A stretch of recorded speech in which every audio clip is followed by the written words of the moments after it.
दोस्तों, आपने बहुत से ऑटोमेटिक कार के बारे में सुना होगा जिसमें किसी भी ड्राइवर की ज़रूरत नहीं पड़ती। लेकिन शायद आपने कभी ऐसा सुना हो कि कोई शिप जो समुद्र के अंदर गया हो और उसमें कोई ड्राइवर ही ना हो और ना ही कोई उसको चलाने वाला इंसान है।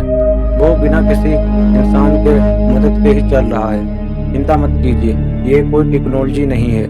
ये वो जहाज हैं जो गए तो अपने चालक के साथ, लेकिन इनके साथ कुछ ऐसा बुरा हुआ जिसके कारण आज ये समुद्र में अपने आप चलते देखे जाते हैं। लेकिन उस शिप पर कोई भी इंसान नहीं है और ना ही कोई इसकी कल्पना की जा सकती है।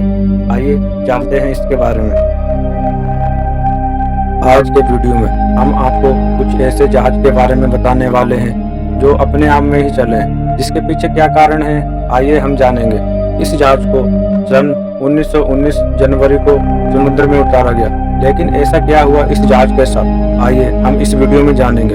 यह जहाज जैसे ही समुद्र में उतरा उसके कुछ समय बाद ही इससे संपर्क टूट गया और कोई संपर्क न होने के कारण इस जहाज को 1 साल तक नहीं देखा गया। लगभग 2 साल बाद इस जहाज को नॉर्थ कोरिया में देखा गया। उस दिन मौसम बहुत खराब चल रहा था और आंधियां तेज चल रही थी, जिसकी वजह से इस जहाज से कोई संपर्क नहीं कर पाए और ना ही कोई मदद हो पाई। फिर कुछ दिन बाद जैसे ही मौसम शांत हुआ उसके बाद इसकी टीम ने जहाज को समुद्र के किनारे लाया गया और जांच शुरू कर दी, जिसमें पाया गया कि जहाज में मौजूदा कंपास बिल्कुल काम नहीं कर रहा है। और साथ ही जब टीम ने जहाज पर चढ़ी तो उन्हें पूरी उम्मीद थी कि कोई ना कोई तो इंसान या लाश मिल ही जाएगी, लेकिन ऐसा कुछ नहीं मिला। और चौंकाने वाली बात यह है कि वो जहाज पूरी तरह से सही सलामत था और बिना किसी इंसान के या साफ सुथरा था, मानो ये किसी ऑटोमेटिक अपने आप में शिप चल रहा था। उसमें कोई कभी इंसान ही ना रहा हो ऐसा लगता था।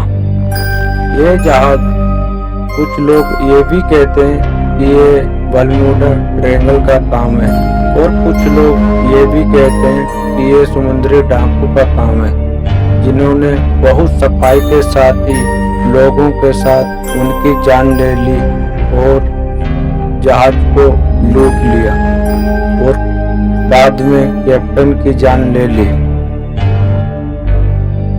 और उनकी लाश को ठिकाने लगा दिया। पर सोचने वाली बात यह है कि 2 साल तक किसी बिना इंसान के या बिना किसी कैप्टन के ये जहाज अब तक चलता कैसे रहा है, ये सोचने वाली बात है। आज तक इसको कोई भी ये राज नहीं सुलझा पाया है।